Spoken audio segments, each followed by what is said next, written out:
Josué chapitre 1 et le verset 9. Je lis. Ne t'ai-je pas donné cet ordre?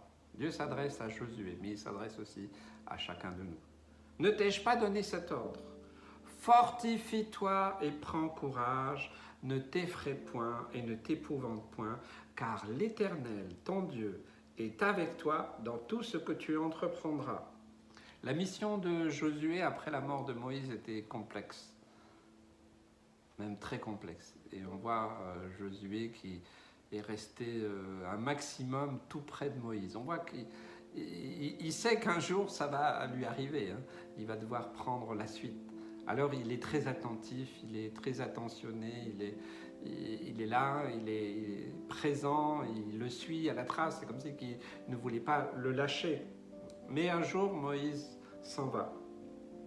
Et Dieu parle à Josué, puis il lui rappelle ce qu'il lui a déjà dit au verset 7. Hein. Fortifie-toi et prends courage. Hein. Ne t'ai-je pas donné cet ordre? Donc ce n'est pas une condition, on va dire, qui pourrait être abandonnée, c'est un ordre. Et quand Dieu donne un ordre, généralement, on ferait mieux d'obéir. Ne t'ai-je pas donné cet ordre? Et cet ordre, il n'est pas compliqué. C'est lève-toi, fortifie-toi et prends courage. Moi, je ne vais pas te donner, je ne vais pas te fortifier, je ne vais pas je vais pas te donner du courage. Et ça, je crois que c'est, on a beaucoup de systèmes religieux, une sorte de ministères qui ont voulu faire croire qu'ils pouvaient donner. Voilà. Je crois que ça, c'est pas biblique. Lève-toi, selon la parole de Dieu, selon l'ordre de Dieu, lève-toi. Et Seigneur, je me fortifie, je prends courage. Ok Seigneur, tu le dis, je ne sais pas comment, je ne sais pas quand, je ne sais pas par quel moyen tu vas faire, mais Seigneur, moi j'obéis à ton ordre, je me fortifie, je prends courage.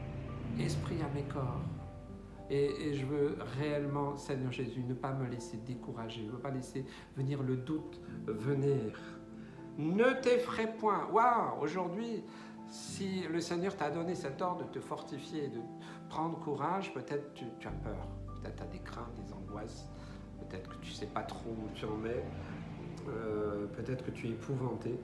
Épouvanté, ça peut être des angoisses dans la nuit, tu dors mal, comment je vais faire, comment ça va se passer, et ceci, et cela, et toutes sortes de questions qui sont légitimes, hein. Il n'y a pas d'accusation là-dedans, c'est totalement humain. Mais le Seigneur a rassuré Josué, et il te rassure, ne t'effraie pas, ne t'épouvante pas, car l'Éternel, ton Dieu, est avec toi, et quelque part, il sera avec toi dans tout ce que tu entreprendras. Ça, c'est formidable. Ça veut dire que même si à un moment, eh ben, tu loupes, c'est un échec ou c'est pas ça. Ayons simplement l'humilité pour le reconnaître et puis dire Seigneur, ok, ramène-moi dans le bon chemin. Mais je vais continuer à me fortifier, je vais continuer à prendre courage, je ne vais pas me laisser attaquer, arrêter ou voler par le doute, par le découragement, par la peur, la crainte et l'angoisse. Je crois que ce matin, aujourd'hui, si tu entends sa voix, n'endurcis pas ton cœur, fortifie-toi et prends courage.